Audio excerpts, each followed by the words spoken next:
This is an English language grammar video presentation covering the parts of speech. Parts of speech are an important element for all language learning, but what exactly are the parts of speech? Could you give some examples? Have you heard this term before?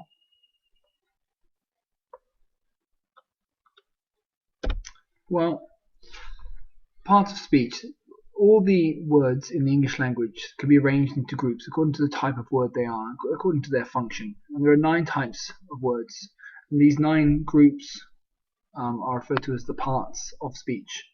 They're kind of like the building blocks that we use to construct sentences. Now I'd like to see, have you heard of this, and how many parts of speech can you remember? Are you familiar with this term? Have a little think. See if you can think of, if you're possible, you can think of 3 or 4 or 5, or maybe you can remember all 9 different parts of speech.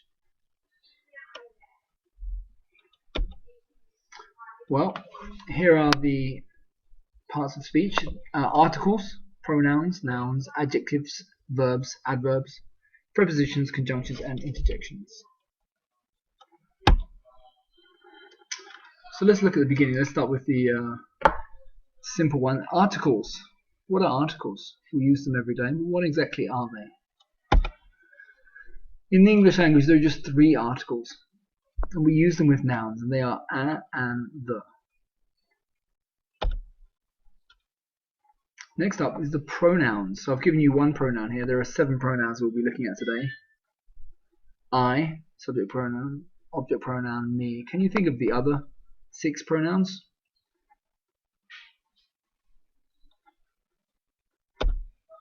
Well, here we have them: you, we, they, he, she, it. So these terms are all pronouns. Subject pronouns come at the beginning of the sentence, with object pronouns coming at the end of the sentence.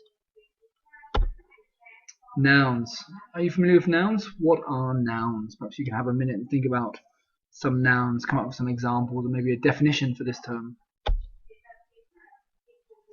Nouns are naming words. A noun is the name of a person, a place, a thing, or an idea.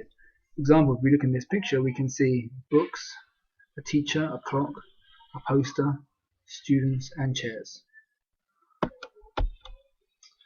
Adjectives. Have you heard of this term before? Can you think of any adjectives? Some examples or a definition of this term? Well, adjectives are words that we use to describe nouns and pronouns. For example, he is tall, he is short, it is cold, the weather is cold. So they're describing words, words that describe nouns and pronouns. Verbs. I'm sure this is a term you're familiar with. Can you come up with some examples? Can you think of how we would describe the term verb? Well, simply put, verbs they describe actions. They're often called doing words. So for instance, dance, swim, walk, talk. Describe actions.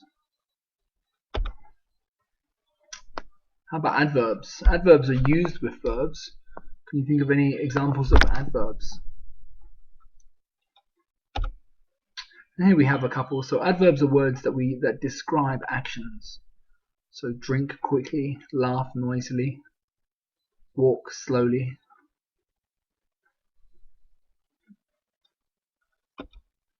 Next up we have prepositions. Again, this is something that we use every day. But can you think of examples of prepositions, or perhaps a definition? What are prepositions? Well, prepositions are words that indicate position. So as we can see in the pictures here, the dog is on the chair, on the table, behind the computer, in the cupboard. So they're used to indicate position.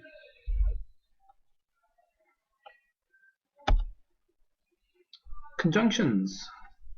So we have a clue in the picture here, and one example: conjunctions.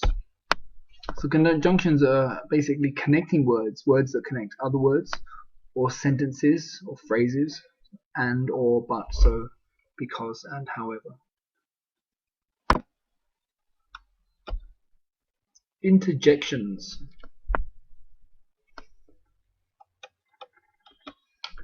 Interjections are words used to express an emotion or sentiment on the part of the speaker.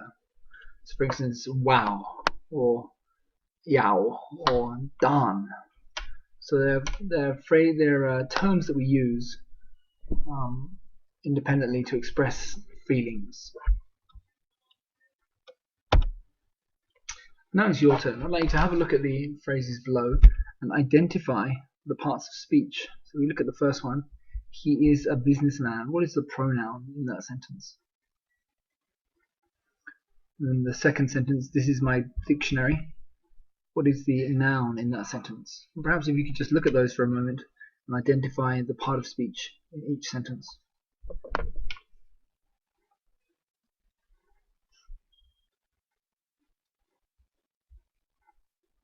Okay, let's see, how did you get on? So you see, he is the pronoun, dictionary is the noun in that sentence, hungry, the adjective, swims, the verb, heavily is the adverb, and behind is the preposition. We've got an activity ready for you now, so I'd like you to, if you can take out a pen and some paper, this will be a good consolidation activity to make sure you've got a firm grasp on what we've covered here today. So if you can draw 4 squares, label them verbs, adverbs, conjunction nouns, adjectives, and prepositions. And what we're going to do is come up with some word lists for each of these parts of speech. So perhaps we could come up with between maybe 5 and 12 words for each of these lists. And I have some examples for you as well. So you're welcome to use these words here in the bubble. You can then list them under the correct part of speech, whether they are a noun or an adjective or preposition, and so on and so forth. And then once you've used those words, you can come up with some more words of your own. Create some lists just to make sure you've got a good understanding of those terms, those parts of speech.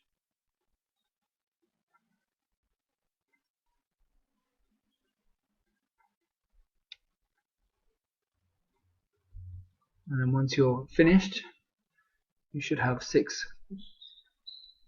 squares there, complete with lists of words.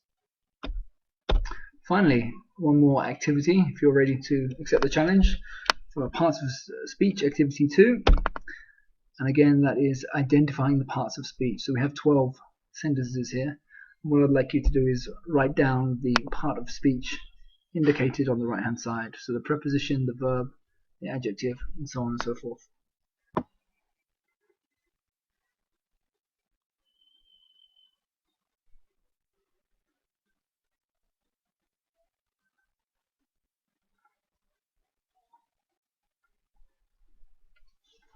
If you can write down those 12 parts of speech,